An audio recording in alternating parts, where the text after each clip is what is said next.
नाही, त्यांनी जो प्रस्ताव टाकलेला आहे तो मला असं वाटतं त्याला काही वास्तविकते नाही आहे.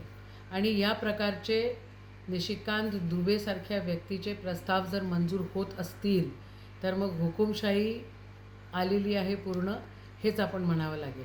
आणि एवढी काय भीती वाटते या लोकांना राहुल गांधींची? हे काय पहिल्याच वेळा नाही करत आहे.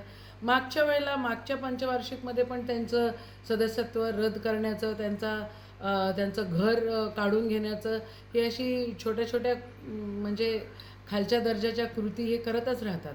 तुम्ही देशाला विकलेला आहे. आदरणीय राहुलजी गांधी विरोधी पक्षनेता हे सातत्याने सांगतायत. तुम्ही 18% टॅरिफमध्ये त्या ठिकाणी शेतकऱ्यांचं, तुम्ही व्यापाऱ्यांचं, तुम्ही छोट्या व्यापाऱ्यांचं, सगळ्यांचं तुम्ही उद्ध्वस्त करून टाकलेलं आहे इथं आयुष्य. आणि तुम्हाला जर प्रश्न विचारतायत तर तुम्ही सभागृहात येण्यासाठी त्या ठिकाणी तुमच्यामध्ये हिंमत नाही आहे. एकीकडे तुम्ही असं म्हणताय की देश सुरक्षित हातात आहे आणि दुसरीकडे तुम्ही असं म्हणतायत की सभागृहातल्या काँग्रेसच्या महिला तुम्हाला काय चावणार होत्या?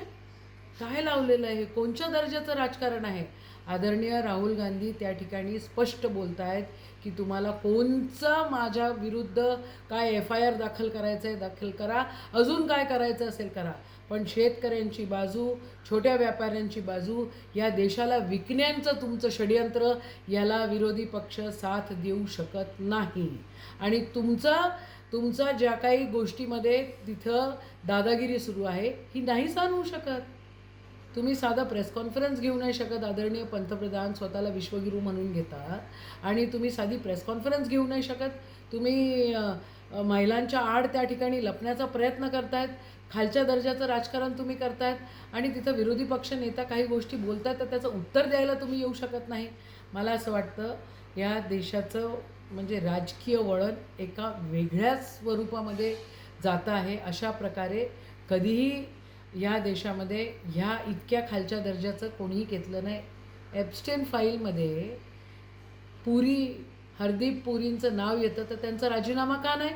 आणि राहुल गांधींचं सदस्यत्व रद्द करण्यासाठी एवढं मोठं मोशन? निषेध आहे या सगळ्या गोष्टी.